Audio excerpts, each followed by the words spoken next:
सरकार के ऊपर क्या एक दबाव भी काम कर रहा है कि पाकिस्तान के ऊपर एक्शन लेना है जो स्वतः रूप से होता, उससे अलग एक एक्सपेक्टेशन पूरे देश में है, या ये कह लें कि जिस अंदाज में बीजेपी के नेता अलग अलग वक्त में स्टेटमेंट्स देते रहे हैं हमेशा कि हम बर्दाश्त नहीं करेंगे, ये नया इंडिया है, ये मतलब इस तरह की कई बातें हैं। मैं अब उन बातों को कोट नहीं करना चाहती फिलहाल इस वक्त पर, लेकिन क्या समवेयर ये चीज भी एक दबाव की तरह काम कर रही है कि एक्शन सिर्फ लेना नहीं है, एक्शन लेते हुए दिखाई भी देना है ताकि वो मैसेज भी जाए देश के भीतर। और ये एक बड़ा चैलेंज हो देखिए गया है सरकार के लिए आज की तारीख में।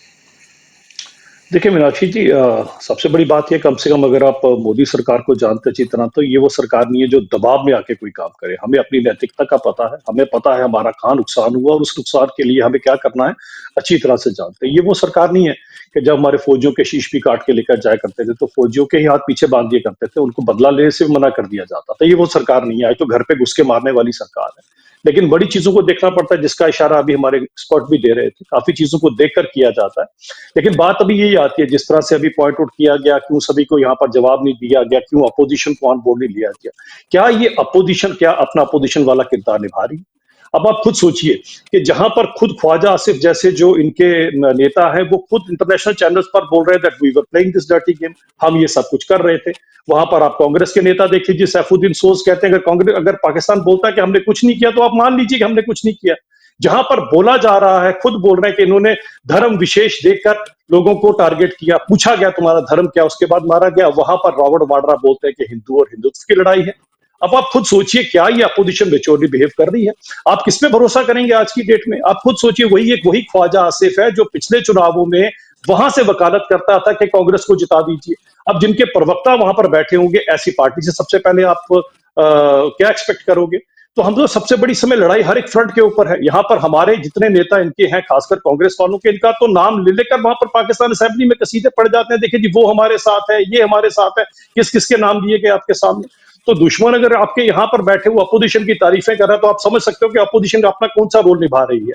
दुख की बात यह होती है कि इस घड़ी के ऊपर जहां पूरे देश को एक होना चाहिए, यहाँ सिर्फ दिखने के लिए आपको एक दिखाई दे रही है पॉलिटिकल पार्टी जो कुछ है यहाँ पर उनके क्या किस सुर में सुर मिलाकर वो बोल रही है वो आपके सामने है।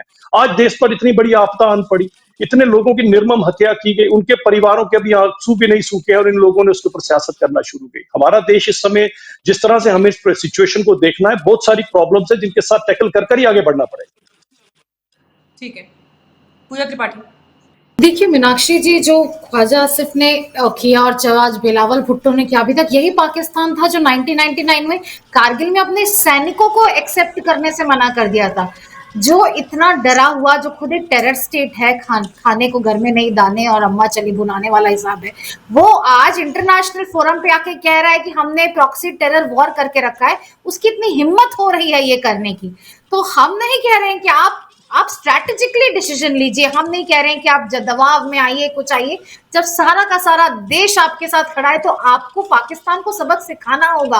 आप बॉर्डर एरिया से, पीओके से 150-200 किलोमीटर अंदर आके हमारे 28 सिविलियंस को, 28 टूरिस्टों को इस तरह मौत के घाट नहीं उतार सकते।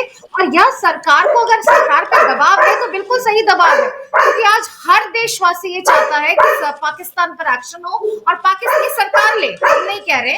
और जहां तक सेना की बात है, मैं उसके वॉर के इतने बट्स में नहीं जाऊंगी, पर मुझे आज भी याद है कि लोंगेवाल में जब हमारी सेना 1.10 थी उनके स्ट्रेंथ के हिसाब से, तो तब उस वक्त ब्रिगेडियर ने कहा था कि हम नाश्ता कराची में करेंगे और लंच हम इस्लामाबाद में करेंगे। तो हमारी सेना पर तो कोई हाथ ना उठाए, हमारी सेना के शौर्य पर कोई सवाल ना उठाए, वो रेडी है। लेकिन यहाँ पॉलिटिकल विल की बात है, पॉलिटिकल डिसीजन मेकिंग की बात है, सबको साथ में लेके, सबको सपोर्ट में लेके जैसा सही होता है, लेकिन जवाब तो देना पड़ेगा पाकिस्तान की इस दुर्दांत हरकत। पॉलिटिकल विल पर डाउट है आपको? पॉलिटिकल विल पे डाउट इसीलिए कह रही हूँ कि अभी तक जॉइंट पार्लियामेंट्री मीटिंग नहीं बुलाएगी, अभी तक कोई इस्तीफा नहीं हुआ है। ये वही मुख्यमंत्री है, आपने सही कहा था कि अभी तक आपको देश को एड्रेस करना चाहिए था, आपको मधुबनी नहीं जाना चाहिए था। सबको पता है कि 2 महीने बाद चुनाव है। आप वही मुख्यमंत्री थे जो 26/11 में टेरर साइट के बाहर प्रेस कॉन्फ्रेंस कर रहे थे, ये कहते हुए कि दिक्कत बॉर्डर्स में नहीं, दिक्कत केंद्र में है।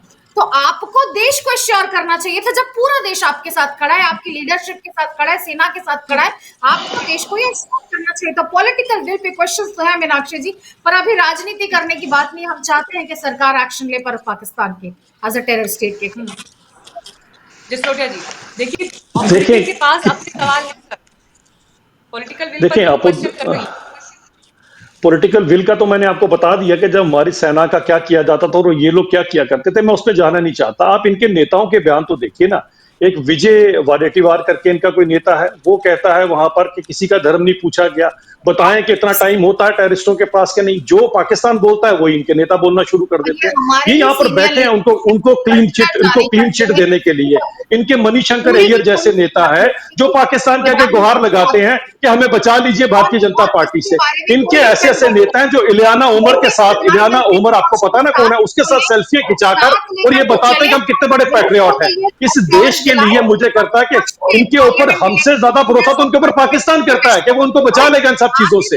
इनसे ज्यादा तो पाकिस्तान इनके ऊपर भरोसा करता है। तो दोस्तों खुद सोचिए कि ये किस तरह की पॉलिटिकल पार्टी है और इस पॉलिटिकल पार्टी का आज हाल क्या हो चुका है। भले वो मणिशंकर अय्यर जैसे लोग हो, भले कुछ हो, आज किस पे भरोसा किया जाए। इनके ऊपर पूरी जनता में से कोई भी विश्वास नहीं करता है क्योंकि इनका स्टैंड वैसा ही है।